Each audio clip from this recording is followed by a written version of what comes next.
வணக்கம் நண்பர்களே, சாந்தி கிராமத்திலிருந்து உங்களை அன்புடன் வரவேற்கிறேன். எல்லாரும் எப்படி இருக்கீங்க? நான் நல்லா இருக்கேன். நீங்களும் நல்லா இருக்க இறைவனை வேண்டிக்கிறேன். இன்னைக்கு நம்ம வீடியோல என்ன பார்க்க போறீங்கன்னா, ரொம்ப அற்புதமான உங்களுக்கு ரொம்ப ரொம்ப யூஸ்ஃபுல்லான டிப்ஸை பத்தி தான் காட்ட சொல்ல போறப்பா. டிப்ஸ்ன்னமா நம்ம உணவு சார்ந்த வகையில அந்த பொருளை கொண்டே நான் உங்களுக்கு இப்போ டிப்ஸ் சொல்ல போறேன். என்னன்னு பார்த்தீங்கன்னாக்கா, நம்ம வீட்டில் ரெகுலரா எல்லார் வீட்லையுமே, என் வீட்டில் இல்லை எல்லார் வீட்லையும் ரெகுலரா நம்ம சாதம் வடிப்போம். அது இயல்பு. இந்த சாதம் வடிக்கிறதுல வச்சு கொண்டு நமக்கு ரொம்ப அற்புதமான மூலிகை சக்தி இருக்குப்பா. என்ன சாதத்துல என்னங்க சக்தி? நார்மலா சாப்பாடு வடிச்சு சாப்பிட்றோம் தானங்க, நாங்க சாப்பிட்டுன்னு தாங்க இருக்கோம். அப்போ அது உணவா மருந்தா அப்படின்னு கேட்கலாம் நீங்க. அது மருந்து இல்லப்பா. இப்ப நார்மலா நம்ம சாதம் வடிப்போம். அதுக்கு என்ன பண்ணுவோம்? சாதம் வடிக்கிறதுக்கு முன்னாடி, உல வைக்கிறதுக்கு முன்னாடியே 1 மணி நேரம் அரிசி ஊற போடுவோம் இல்லைங்களா? அப்படி ஊற போடும் போது, ஊற போட்டதுக்கு அந்த அரிசியை கழுவும் போது முதல் தண்ணியை எடுத்து வச்சுக்கோங்க. ஏன்னா அரிசி கழுவும் போது அந்த தண்ணி வந்து ஃபர்ஸ்ட் தண்ணி ரொம்ப திக்கா குழ குழன்னு வரும்.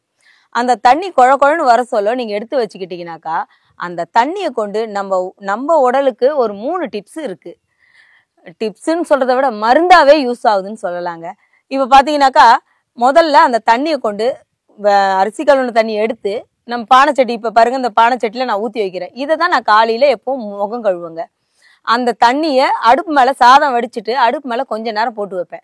அந்த தண்ணி லைட்டா தான் சுடணும், ரொம்ப கொதிக்கணும்னு அவசியம் இல்லை. லைட்டா சுட்டாலே போதும். அதை எடுத்து காலை டைம்ல நம்ம முகம் கழுவிட்டு வந்தோம்னாக்கா நம்ம முகம் அவ்வளோ பளபளன்னு இருக்குங்க. ஃபேஷியல் பண்ண மாதிரி பளிச்சுன்னு ஆயிடும். நாள் அடைவுல ஒரே நாள் ஆகும்னு கமெண்ட்ல நிறைய பேர் அப்படி கேட்டுறாதீங்க. ரெகுலரா கழுவிட்டு வந்தோம்னாக்கா நம்ம ஃபேஸ் வந்து ஃபேஷியல் பண்ண மாதிரி பளிச்சுன்னு ஆகும். இது முதலடு. 2வது வகை பார்த்தீங்கன்னாக்கா, நம்மளுடைய தலைமுடிக்கு மருந்தா பயன்படுத்துங்க. எப்படின்னு பார்த்தீங்கன்னா, இப்போ நைட்ல சாதம் வடிப்போம் பாருங்க. இப்போ ஈவினிங் டைம்ல நாங்கள் ஒரு 6 மணிக்கெல்லாம் நான் எங்கள் வீட்டில் சாப்பாடு வடிப்பேன். அந்த தண்ணியை அதே மாதிரி அந்த சட்டியில புது சட்டியில ஊற்றி அடுப்பு மேலே போட்டு படுத்துருவோங்க. நைட்டு ஃபுல்லாக அந்த கனகனன்னு நெருப்பு இருக்கும் பார்த்தீங்களா, அதுலயே இருக்கும். அதில் நல்லா அந்த தண்ணி சுட்டு கொதிச்சு அப்படியே கட்டியா காலையில எழுந்து பார்த்தீங்கன்னா தயிர் மாதிரி ஆயிடுங்க. நல்ல தயிர் மாதிரி ஜெல்லி மாதிரி இருக்கும். அதை எடுத்தாலே நம்ம அவ்வளோ அப்படி நல்லா கை ஃபுல்லா வரும். தண்ணி மாதிரி இருக்காது, கட்டியா இருக்கும். அதை கொண்டு நம்ம தலையில நல்லா தேய்ச்சிக்கிட்டு ஒரு மணி நேரம் ஊற போட்டு நீங்க தலை குளிச்சிங்கன்னு வச்சுங்க, நம்ம தலையில முடி உதிர்வதை கம்மி பண்ணலாம். அது மட்டும் இல்லாம பொடுகு தொல்லை நிறைய இருக்கும் பாருங்க. நிறைய பேருக்கு அது அப்படி சொரிஞ்சாலே இப்படி வெள்ளை வெள்ளையா கொட்டும். அப்படியாப்பட்டவங்க அந்த பொடுகு தன்மையை இந்த அரிசி கழுவுன தண்ணி தீக்குது. நம்ம முடி உதிர்றதுலயே நிறுத்துறது முக்கியமான பிரச்சனை. எவ்வளோ டாக்டர் கிட்ட பார்த்தோம், அந்த பொடுகு தொல்லை நிறைய பேருக்கு போகாதுங்க. நிறைய ஷாம்புலாம் யூஸ் பண்ணி பார்ப்போம், அதுக்கும் போகாதது. இந்த அரிசி கழுவுறதுலயும் 1 வாரம் யூஸ் பண்ணி பாருங்களேன், சூப்பரா போயிடும். ஆனா இது எல்லாத்துக்கும் அடிப்படை ஒண்ணு இருக்குங்க. முதல்ல நம்ம அலுமினியம் குண்டாலையோ சில்வர்லயோ அடுப்பு மேல போடக்கூடாது.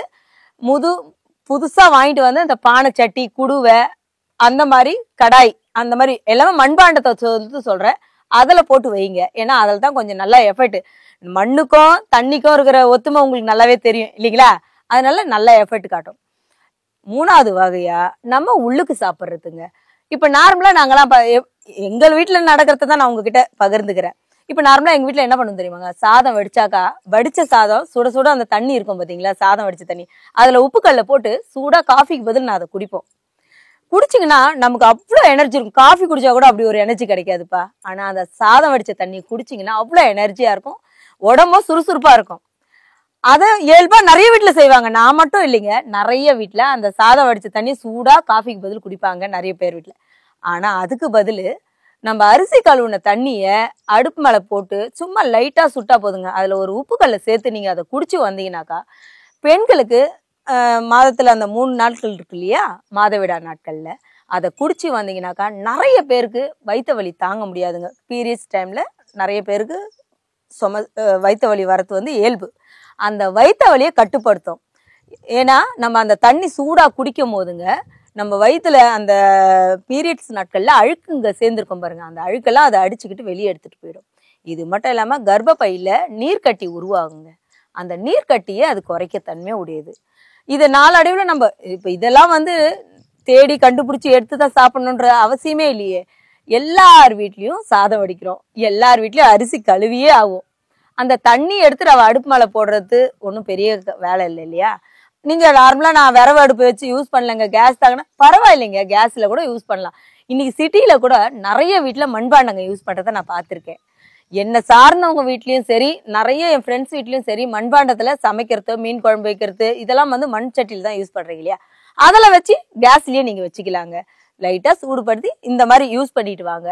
நிறைய பெனிஃபிட் இருக்கு. இதனால ஒரு செலவு பண்ணி, காசு செலவு பண்ணி நம்ம இதெல்லாம் நம்ம அனுபவிக்க போறது இல்லை. நார்மலா நம்ம வீட்டுல யூஸ் பண்ற அரிசியில இருந்து இவ்வளவு மருத்துவம் கிடைக்குது. இப்ப பாத்தீங்கன்னாக்கா உங்களுக்கு இன்னொரு உண்மையை சொல்லிடுறேன். அப்புறம் இதை செஞ்சு பார்த்தா எங்களுக்கு நடக்கவே இல்லைங்க, என்னங்க இப்படி பண்ணிட்டீங்கன்னு கேள்வி கேட்க வேண்டாம். ஏன்னா நாங்க வந்து கிராமத்துல இருக்கோம். உங்களுக்கு நல்லாவே தெரியும், நான் விவசாய நிறைய வீடியோ நம்ம சேனல்ல அப்லோட் பண்ணியிருக்கேன். அதுல பாத்தீங்கன்னா முழுமையா நம்ம நெல் அறுவடை வந்து விதைப்பது முதல் அறுவடை வரைன்னு நம்ம நெல் வீடியோ எடுத்து போட்டிருக்கேன். நம்ம பொங்கலுக்கு புது நெல்லை அறுத்து அதை குத்தி பொங்க வச்சு காமிச்சிருக்கேன்.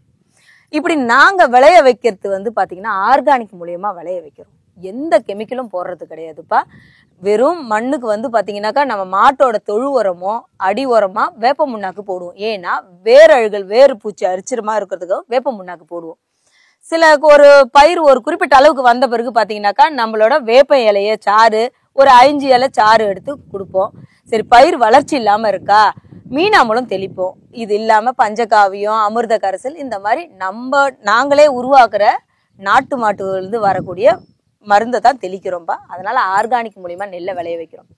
இதுல இப்படி விளைய வச்ச நெல்லை பாத்தீங்கன்னாக்கா நாங்க வேச்சு போட்டு நெல்லை ஊற வச்சு ஒரு 3 நாள் ஊறி 3வது நின்று நாங்க அந்த நெல்லை எடுத்து அவிச்சு அதை காய வச்சு எங்க கையாலேயே நாங்க குத்தி வரோம் பாருங்க. அந்த நெல் பாத்தீங்கன்னாக்கா பாலிஷ் போடாத நெல். நெல்லை அவிச்சு அப்படியே கொத்திட்டு வரும். அந்த அரிசியில நீங்க சாப்பிட்டீங்கன்னா கூட சில பேருக்கு அந்த டேஸ்ட் பிடிக்காது. ஏன்னா தோல் உரிக்காத அரிசி இல்லையா? அதுதாங்க சுத்தமான நம்ம உடம்புக்கு இருக்கிறது. முதல்ல இப்ப டாக்டர் போறோம், சுகர் இருக்கு, சுகர் இருந்தா ரைஸ் சாப்பிடாதீங்க அப்படின்னு சொல்லிடுறாங்க. ஏன்? ரைஸ்ல நிறைய கெமிக்கல் இருக்குங்க. அந்த காலத்துல ஏதுங்க நமக்கு சுகரு, பிபி இதெல்லாம் எங்கெங்க வந்துச்சு? நிறைய சாதம் தான் சாப்பிட்டுருக்காங்க. ரொம்ப வருஷத்துல 2 வாட்டி தாங்க, இந்த வருஷ பருப்புக்கும் தீபாவளிக்கும் தாங்க இட்லி தோசை எல்லாம் சுடுவாங்க.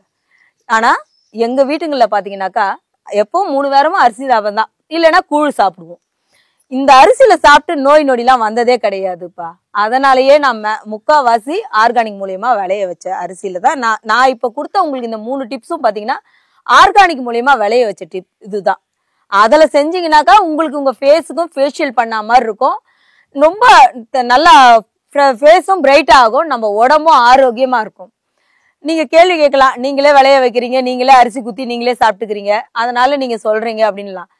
இன்னைக்கு இருக்கிற காலகட்டத்துல நிறைய இளைஞர்கள் வந்து பாத்தீங்கன்னாக்கா ஐடி முடிச்சவங்கலாம் கூட இன்னைக்கு விவசாயத்தை தேடி வராங்க. அதுவும் ஆர்கானிக் விவசாயத்தை தேடி வராங்க. நிறைய பேர் விளைய வைக்கிறாங்க. நம்ம இப்ப நீங்க பாத்தீங்கன்னாக்கா ஆர்கானிக் பொருள்னு ஒரு தனியா மார்க்கெட்டே வந்துடுச்சு. அந்த இடத்துல நமக்கு அரிசி, நெல், நம்ம உணவு வகை, காய்கறி வகை எல்லாமே கிடைக்குதுங்க.